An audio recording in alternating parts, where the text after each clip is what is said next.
দাদা আব্বারে অহরহ বলতো, আমার আব্বারে, আলী আশরাফ তোর মতো বেকুব আমি আর দেখছি না রে, ফুট 5টা ফুট তোরে খোদাই দিল। আমার আব্বারে কইতো, আমরা 5 ভাই, একটা ফুলারে দূর কামে লাগাইলিরা, কিতাব ফরাসে তুই কইতে আরস, এই সংসার, এই এত বড় জায়গা জমি কে ধরব, কে কি করবো? আহারে আলী আশরাফ আব্বারে কইতো। একবার জীবনে আমরা মাদ্রাসা থেকে আসছি, গ্রামে ধান কাটার মৌসুম, দাদাই আমারে আর মেজো বাইরে আমরা দুইজনের কাশি দিয়া কইছে, কাজ দাদার লগে ধান কাটতাম। ধান কাটতে গিয়া গাইল্লাইয়া দাদা, মানে ধান তো কাটতে জানি না, কিচ্ছু বুঝি না, এটা কেমনে কাটবো ধান। তা আমার দাদাই তো না পারে, আহারে ফুট, আমার এই নাতি গুণের লেগে আমার খুব চিন্তা, ওরে তুই খিটা করি, এগুলো তো ওকে ধান কাটতে পারে না, ভবিষ্যতে খাইব কি? দাদা, আল্লাহ দাদাকে মাফ করে দেন, ভালো মানুষ ছিল।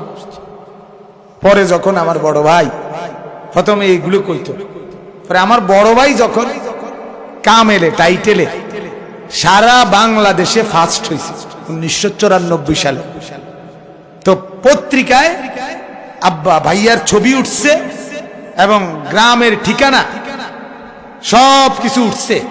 তো গ্রামেরই কেউ পেপার দেখাইয়া দাদারে ওই পেপারে দেখাইছে যে আমরা তো পড়তে পারে না, কিন্তু এটা তো দেখছেন যে এটা আপনার নাতির ছবি নি, এটা কোন মাহবুর ছবি নি, আমার বড় ভাইয়ের নাম মাহবুব, মাহবুবুর রহমান আশরাফি, কয়টা মাহবুর ছবি নি, এটা বুঝছেন না?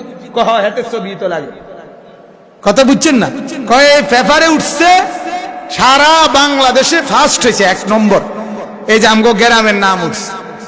তাহলে আমার মনে আছে আব্বা কইছিল, আমার দাদা আব্বারে কুমিল্লার থেকে খবর দিছে, আব্বা কুমিল্লা শহরে চাকরি করতেন, প্রাইমারি স্কুলের মাস্টারি করতেন, মসজিদের ইমামতি।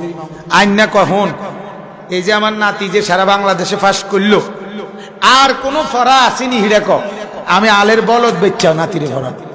এইবার দাদাই বুঝছে যে আলের বলদ বেচ্চা হইলো, আরো কোন ফরা টরা রয়েছে নি হিড়াক রিফরা, সেই দাদা। তাইলে আমার কথা হলো এটা, আমরা গুনাহ ছেড়ে দেওয়া, আল্লাহর নাফরমানি ছেড়ে দেওয়া, এর মধ্যে আমাদের আখিরাতের সুখও আছে, দুনিয়ার সুখও আছে, ঠিক কি না বল?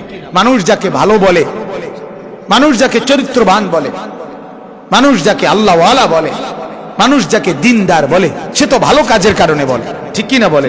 মন্দ না করার কারণে বলে।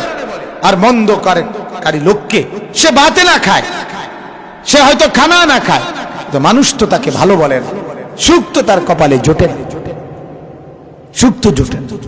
এজন্য সুখের জন্য হইল, দুনিয়ার সুখের জন্য গুনাহ ছেড়ে দেওয়া দরকার। কি করা দরকার বলেন? আল্লাহর বন্দেগী করিলে, গুনাহ ছেড়ে দিলে, আল্লাহর ওয়াদা ফালা নুহইয়ান্নাহু হায়াতান তাইয়্যিবা, বান্দা দুনিয়াতেই তোমারে আমি পবিত্র এক আরামের জীবন দান করব। যে গুনাহ ছাড়ছে যদ্দূর, তার দুনিয়ার আরাম তদ্দূর, আখিরাতের আরাম তো আছেই, দুনিয়াতেও তত আরাম, দুনিয়াতেও তত। এই পর্যন্ত দুনিয়া ত্যাগ করছে যে সে সুখে বেশি, ভোগ করছে যে সুখে কম।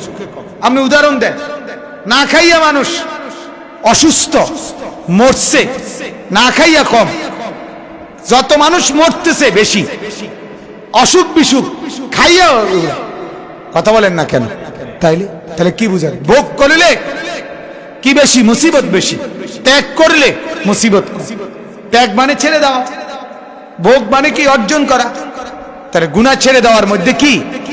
গুনাহ এরকম, যত ত্যাগ করবে, যত ছেড়ে দিবেন, তত সুখে থাকবে, তত খুশিতে থাকবে, তত আরামে থাকবে।